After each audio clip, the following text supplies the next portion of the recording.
Functional ডেমোক্রেসির জন্য এবং এটা ফাংশনাল পার্লামেন্টের জন্য। মাননীয় স্পিকার, আমরা কোথায় বলবো? আমরা যদি মাননীয় মন্ত্রীদেরকে জবাবদিহিতার আন্ডারে না আনতে পারি, আমাদের কথা বলার জায়গা একদমই সীমিত, 2 মিনিট 1 মিনিট 1 মিনিট 30 সেকেন্ড দেওয়া হয়। সেই জায়গায় আমরা মাননীয় মন্ত্রীদেরকে চলমান বিভিন্ন বিষয়ে আপনার প্রশ্নের মধ্যে তাদেরকে আনি। কিন্তু আমরা দেখেছি গত 2 সপ্তাহের সেশনে আমাদের এই যে তারকা চিহ্নিত প্রশ্নগুলো সংসদের কার্যপ্রণালীতে থাকলেও সেগুলো শুধুমাত্র টেবিলে দিয়ে দেওয়া হয়, যার ফলে আমরা মন্ত্রীদেরকে আমরা প্রশ্ন করতে পারি না। এবং আমি মনে করি এটির মাধ্যমে আমার অধিকার বঞ্চিত হচ্ছে, এবং আমি সম্পূরক প্রশ্ন করতে পারি না, আমি অধিকার বঞ্চিত হচ্ছি। যেমন চলমান ঘটনায় যেটি গুরুত্বপূর্ণ, আমরা কল্পনাও করতে পারি নাই একটা নির্বাচনের পরে কার্টুন শেয়ার দেওয়ার জন্য হাসান ইনামকে গ্রেফতার করা হবে। মাননীয় স্পিকার, আমরা হাসিনার আমলে দেখেছি কটূক্তি করার জন্য গ্রেফতার করা হয়। কার্টুন শেয়ার করার কারণে আমাদের চিফ হুইপ মহোদয় আমাদেরকে ইনভাইট করেছিলেন এই সংসদে, যে উনি বলেছিলেন তিমির এবং হাঙ্গর, এটা স্যাটায়ার করে বলেছিলেন, এটা আমরাও বুঝেছি, এটা উনিও বুঝেছেন।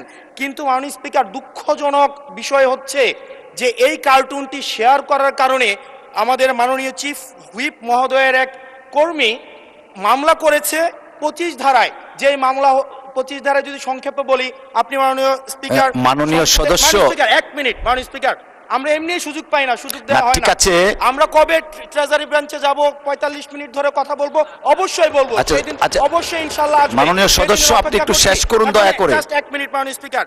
25 ধারায় রয়েছে, যে বিধিতে মামলা হয়েছে 25 ধারায় রয়েছে যৌন নির্যাতন করা হইলে, সংক্ষেপে বলছি, তাইলে এই ধারায় মামলা করা হবে। কিন্তু মাননীয় স্পিকারের মাননীয় হুইপ মহোদয়ের যেই মিমটি শেয়ার করা হয়েছে সেখানে কোথায় যৌন নির্যাতন করা হয়েছে? এখানে একটা মিম শেয়ার দেওয়া হয়েছে, যেখানে দেওয়া হয়েছে তিমি মাছ সবাইকে সার্ভ করা হচ্ছে। এবং এই ধরনের মামলায় আমাদের এই অভ্যুত্থান পরবর্তী সময়ে বিরোধী দল মতকে দমন নিপীড়নের জন্য গ্রেফতার করা হচ্ছে এবং জামিনও দেওয়া হচ্ছে না।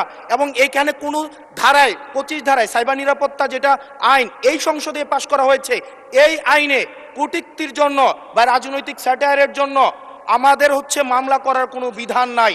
সেই জায়গাতে এই প্রশ্নগুলো আমরা কাদেরকে করব? যদি আমাদেরকে আমাদের এই মৌখিক প্রশ্ন উত্তর পর্বটি যদি আপনারা বাদ দিয়ে দেন, তাহলে আমরা কাদের কাছে প্রশ্ন করব? এটা একটা মনোলগ সেশন হবে, এখানে সবগুলো স্ক্রিপ্টেড থাকবে, মন্ত্রণালয় থেকে যে উত্তর রেডি করে দিবে সেটাই। আমাদের মন্ত্রীরা কাজ করছেন, পরিশ্রম করছেন, কিন্তু আমাদের সাথে তাদের যে জবাবদিহিতার যে সম্পর্কটা, এই সম্পর্কটা এই সংসদে নিশ্চিত হচ্ছে না।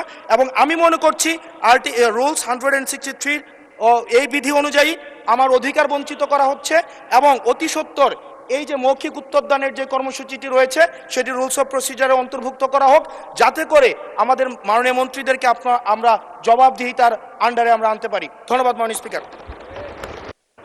ধন্যবাদ মাননীয় সদস্য। মাননীয় চিফ হুইপ, একটা সেকেন্ড আমি একটু ওনাকে অ্যাড্রেস করে নিই, আপনাকে ফ্লোর দিব, একটু বসেন দয়া করে। মাননীয় সদস্য, আপনি নিশ্চয়ই জেনে এসছেন 163 and 164 এই রুলসের আন্ডারে আপনার যদি কোনো কোয়েশ্চেন অফ প্রিভিলেজেস থাকে, সেইটা আপনাকে একটা নোটিশ প্রদান করতে হয়। আমি শেষ করি, একটা নোটিশ দিতে হয়, সেটা 2 ঘন্টা পূর্বে। তো আমি হয়তো বা 2 ঘন্টাটা কন্ডন করতে পারি, but notice is a must. আপনি যে কোয়েশ্চেনটা এনেছেন is very pertinent, very important. আমরাও চাই এই সংসদ প্রাণবন্ত থাকুন,